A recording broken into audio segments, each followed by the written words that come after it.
Swedish death cleaning. It sounds a little grim, right? But here's the thing. It's not really about death. It's actually about life. It's about creating space, clarity, and freedom for the years you have ahead of you. And that's what being the unretired is all about. Today, we're diving into the surprising wisdom of Swedish death cleaning and how it's less about having a tidy legacy when you're gone and more about living better while you're still here. But before we dive in, welcome to the Unretired, where you're not just done, but you're finally doing what you want. Whether you're planning for retirement, you're just beginning it, or you're already well into it, this is your guide for rethinking, reshaping, and reimagining the next chapter, not by chance, but by choice. And if that resonates with you, please take a moment right now to hit the like and subscribe button. Each week, we give 2 videos about how to live retirement with purpose, energy, and joy. And sometimes that means letting go of the things that are holding you back. So, what exactly is Swedish death cleaning? The Swedish word for it is, I can't even pronounce it. I think it's Decluttering, literally death cleaning. It means intentionally cleaning out and organizing your life before you die. Now, here's the misconception. People think that it's only for the very old, the very sick, or those who are close to the end, but that's not true. The heart of Swedish death cleaning isn't about preparing for death, it's about preparing for life.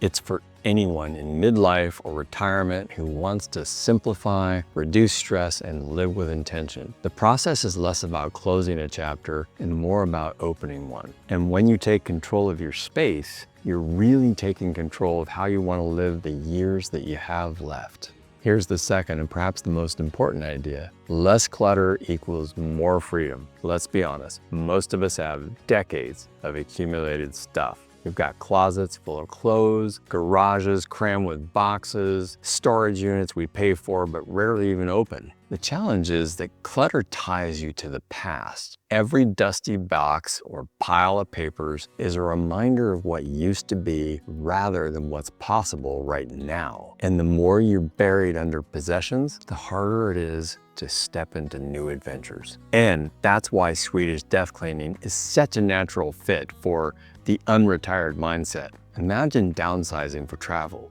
or making room for RV living, or simply having a home that feels open and clear instead of heavy. Less stuff doesn't just mean a cleaner house. It means more time, more energy, and more freedom for things that you actually want to do. And here's where Swedish death cleaning gets really beautiful. It encourages you to give away meaningful items while you're still alive. Just think about it. Most of us hold on to things because they have stories. A watch that belonged to your father, a piece of art you bought on a trip, a set of recipes that's been in the family for generations. But the real value isn't in the object, it's in the story behind it. So when you pass those things on now, you'll be able to pass on the story, and you'll get to see your kids, grandkids, or friends enjoy them while you're still there to watch them enjoy it. So instead of imagining what they might feel like someday when you're long gone, you actually get to share the joy with them today. To demonstrate the power of this, one woman told me she gave her granddaughter her wedding china while she was still alive. She said, I'd rather see her use it at her dinner parties today than have it sit in my cabinet for another 20 years before she gets it. And that's what Swedish death cleaning does. It transforms clutter into a connection. Now let's talk about one of the most practical and honestly most loving reasons for Swedish death cleaning: clarity for your loved ones. Here's a hard truth. We don't like talking about the hard truths, but on the Unretired, we talk about hard truths. If you don't do this work, someone else is gonna have to do it when you're gone. And for your kids or your relatives, that can feel like a nightmare. Imagine walking into a house stacked with boxes, closets, packed tight, garages overflowing. What feels like memories to you can feel like an overwhelming burden to them. I've heard stories from families who spent months, even years, going through their parents' belongings. Instead of grieving in peace, they were drowning in clutter, having to make hundreds of decisions about things that they didn't want and didn't understand. And that's not a legacy most of us want to leave.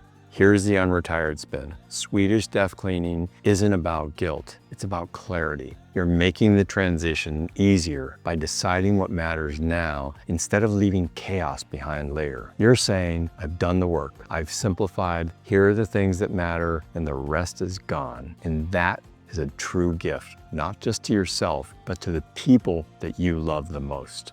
I'd love to hear your take on this. Drop a comment below and tell me, what's one thing you know you want to pass on, or one thing you're already ready to let go of? Sharing your story might inspire somebody else. And here's the fifth piece of Swedish death cleaning. Swedish death cleaning isn't just about physical clutter, it's about your mental clutter as well. Every box in the attic, every drawer stuffed with someday items takes up space, not just in your home, but in your mind. It's the weight of unmade decisions. And when you finally let those things go, it's amazing how much lighter you feel. Just imagine the relief of walking into a room that feels open, organized, and simple. Imagine no longer feeling weighed down by old projects or broken items that you kept just in case. That kind of simplicity frees you up to focus on experiences and not stuff. And that's the whole point. Death cleaning isn't really about death. It's about life. It's life cleaning. Now, you might be thinking, this sounds great,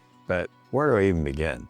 Well, the answer is small. Start with a drawer, one shelf, or even one box, and ask yourself two simple questions. Does this add to my life now? And will this add to my family's story later? If the answer is no, it's time to pass it on and let it go. And here's a really key thing. Swedish death cleaning is not a weekend chore. It's a practice. You don't have to do it all at once. You can do it over time, intentionally, a bit by bit, piece by piece. Every small step creates a little more freedom, a little more clarity, and a little more space in a life you still want to live. So that's Swedish death cleaning. It's not about morbid endings, but about intentional beginnings. It's about cleaning the past so that you can create the future that you still want to live. Before we wrap this up, if this gave you a new perspective, please take a moment to hit the like and subscribe button. That way, we know you won't miss future conversations about living retirement with intention, clarity, and freedom. And don't forget, please leave a comment.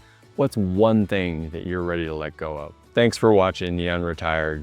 Until next time, please remember, retirement isn't the end of your story. It's the beginning of living fully, loving deeply, and shaping this chapter by choice, not chance. And Swedish death cleaning is one of the simplest ways to clear the past so that you can truly make space for the life you still want to live.